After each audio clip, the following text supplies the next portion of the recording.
Bom dia, você que interage com Câmara Aberta. É uma alegria poder estar em contato com vocês nessa manhã e, consequentemente, estabelecer aqui um diálogo e poder estar discutindo essa pauta tão presente no dia a dia da nossa cidade. Nós estamos passando um período de retomada das aulas, de recebimento dos alunos e, consequentemente, da volta dos professores e os auxiliares para as salas de aula e para as instalações da escola. Nós estamos vivenciando algumas expectativas e alguns problemas bastante presentes, como a questão do PEDAF, que é um programa voltado para dar às escolas autonomia financeira, em função do desencontro orçamentário daquilo que foi previsto e daquilo que foi gasto. A conta tem uma diferença.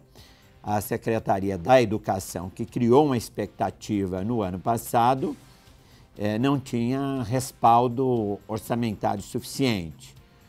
O governo, e estamos dialogando com ele, para poder ver como enfrentar essa situação de endividamento por parte de algumas escolas. É bem verdade que mais de 50% das escolas teve sobra.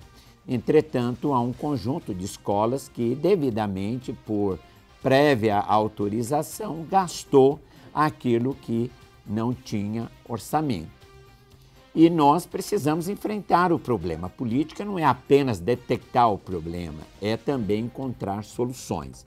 E essa agenda nós estamos dialogando com o governo para apoiar os diretores de escola, o qual também enfrenta nesse momento aquilo que foi prometido, que é um anseio correto, que é a valorização dessa tarefa adicional que o professor tem em ser direção e que, consequentemente, esperam um delta, uma remuneração adicional na sua dedicação e na sua exclusividade de horário, como também da sua carga emocional numa tarefa tão difícil como essa. É uma outra pauta presente que estamos também defendendo.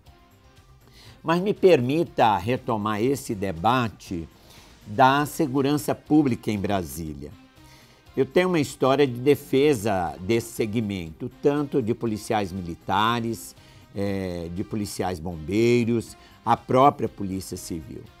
Ocorre que esse segmento que tem o seu apoio e toda a sua estrutura financeira respaldado pela União, porque é constitucionalizado que a União tem essa tarefa com a população de Brasília, mas também como elemento de composição na estrutura de segurança como um todo do governo federal na capital da República. E, nesse sentido, esse anseio pela defasagem salarial que os policiais já contabiliza, como também a expectativa de uma reestruturação que foi apresentada anos passados e que até o momento não foi possível ser recepcionado pelo governo federal e encaminhado ao Congresso Nacional. A par disso, nós temos um outro quadro que foi a política que o governo do Distrito Federal adotou de melhoria para as mais diferentes carreiras, como também os concursos públicos e contratação do quadro já de concursados no âmbito do Distrito Federal. Houve, sobretudo no ano passado e 2012, uma política bastante agressiva nesse sentido. Eu destaco aqui dois pontos que considerei extremamente importantes. Foi o chamado carreirão do Distrito Federal. O governo atualizou corretamente, o chamado PPGG. E, nesse instante, está incorporando os antigos servidores do SLU, os servidores de apoio da Polícia Civil e os servidores da Secretaria da Fazenda deu uma maior robustez e valorização, que foi uma coisa absolutamente correta, mas que nesse instante toda essa política que foi desenvolvida não cotejou na mesma expressão os policiais. Então, todo aquele anseio e expectativa e ainda um tratamento de colegas, pessoas que fazem parte da estrutura do serviço público em Brasília, sendo valorizado, ou pelo menos avanços consideráveis, naturalmente essa crise era de se esperar. Mas nós também temos que registrar, ainda que respeitamos o anseio, a luta, o processo de organização, debate, diálogo no governo federal, ao qual inclusive nós fizemos, antes mesmo dessa crise eclodir, em dezembro do ano passado, nós fomos ao Ministério do Planejamento, na Secretaria de Relações de Trabalho, Dr. Sérgio Mendonça, e dialogamos por mais de uma hora o cenário da segurança pública, sobretudo os policiais militares e bombeiros em Brasília. E depois, no início dessa crise, nós estivemos em audiência para tratar de um outro assunto, que era os aposentados do DENIT. Nós reconsideramos com o secretário novamente essa temática. Então, a Câmara Legislativa tem vários colegas bastante envolvidos nesse debate. O deputado Patrício, inclusive, tem uma proposta construída que encaminhou à própria presidência da Câmara o projeto de reestruturação. Eu confesso que eu não tenho um domínio técnico da matéria, mas vou procurar quem tem para poder entender melhor do assunto. E, nesse momento, o governo do Distrito Federal debate algumas alternativas que estão nos graus de liberdade dele.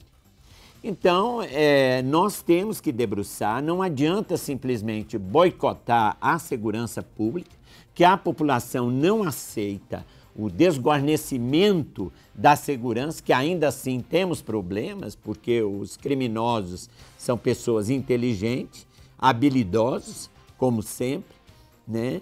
E eu aproveito aqui para dizer aos policiais, contem conosco, mas não deixem de fazer a segurança pública da nossa população. A população não abre mão disso. E eu tenho certeza que os policiais também não querem se ver distante desse diálogo com a população e esse reconhecimento do seu trabalho e da importância dele. Na medida em que nós não damos importância ao nosso trabalho, nem muito menos à própria sociedade. Então é importante que a gente faça discussão, faça pressão, faça mobilização, nada contra isso, isso é absolutamente legítimo, mas não vamos prejudicar aquele menos favorecido, que é a população. Então, continuamos aqui na luta, estamos inteiramente à disposição. Agora, é necessário também que o governo seja mais ágil, antecipe aos fatos, né? E essa questão já vinha sendo colocada. Nesse sentido, nós queremos agora, nesse semestre, aprofundar um pouco as questões mais voltadas às questões de natureza fundiária em Brasília. Nós temos dois projetos que estão na Câmara em processo de debate, inclusive no recesso a Câmara recepcionou um conjunto de representantes da sociedade civil e de órgãos do governo federal e do governo do Distrito Federal e assessores para debater e entidades da sociedade civil para debater o plano de proteção conjunto urbanístico de Brasília, que é a área tombada de Brasília, né? A matéria ainda está em curso, o seu debate, e devemos ter aí nos próximos dias reuniões dos próprios relatores fazendo avaliação do que evoluiu, do que foi contemplado, do que não foi. Paralelamente a esse processo, o governo também tem que equacionar a questão do Complan. né, que, em primeiro lugar, houve uma representação do Ministério Público, posteriormente, o Tribunal de Justiça acolheu essa representação, o governo corrigiu a composição do Complan e a matéria tem que ser aprovada no Complan, devidamente reestruturado, para que a Câmara possa, de fato, em cima disso, a proposta, trabalhar, redesenhar a proposta do projeto do plano urbanístico da área preservada de Brasília. Existe o outro debate, que é da Lei de Uso e Ocupação do Solo, que a proposta ela está muito aquém do anseio dos conflitos urbanos que nós temos na cidade. Nós temos uma gama enorme de áreas para se incorporar no processo de regularização, como também as readequações nas áreas urbanas. Essa coisa não está clara, nós ainda não temos o aprofundamento desse estudo, então nós não temos ainda a perspectiva de apreciação dessa matéria na Câmara. Nós só teremos quando a matéria tiver o devido aprofundamento, né? Eu tenho certeza que os colegas relatores que têm um compromisso com a sociedade nas suas comissões, nas audiências que realizaram, foram praticamente 20 audiências, eles querem resposta para poder oferecer à população. Como esta matéria tem muito de iniciativa do Poder Executivo, os graus de liberdade do Legislativo é bastante estreita, caso contrário, o Ministério Público pode arguir vício de iniciativa, nós temos que pavimentar. Mas esse esforço nós queremos fazer tão logo esteja concluído o anterior, o PPCub. Porque não adianta você querer abraçar o mundo, sendo que você não consegue resolver os problemas por etapa. Nós não podemos trabalhar com espírito de enganosidade. Temos que enfrentar o problema e temos de encontrar equações, soluções a estes problemas. E aí vão se sucedendo novos passos, novos desafios. Portanto, a Câmara deve priorizar este debate para poder avançar.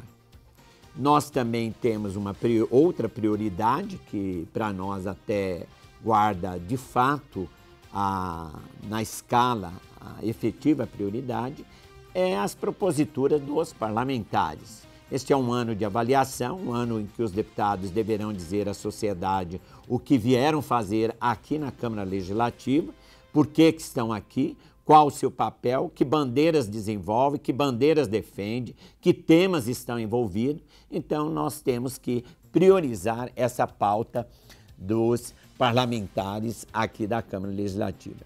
Infelizmente, a Câmara, ela nem sempre tem sido compreendida, acho que até mesmo nós também cometemos muitas vezes deslizes, mas nós temos que entender que o Legislativo é o espaço privilegiado que a população tem para poder dialogar temas relevantes do dia a dia da cidade. E me permita ainda roubar-lhe alguns segundos para dizer de uma crítica que pairou absolutamente injusta, para não dizer irresponsável.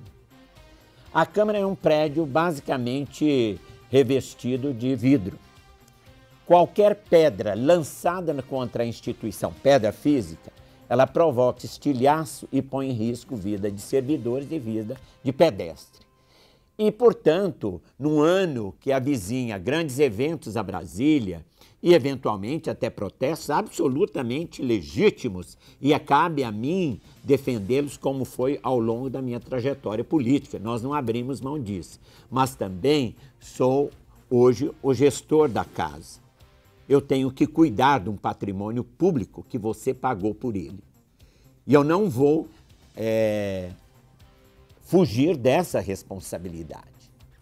A Câmara tem que fazer a licitação para não pagar preços em situação emergencial, aí vocês vão de entender que são preços bem superiores.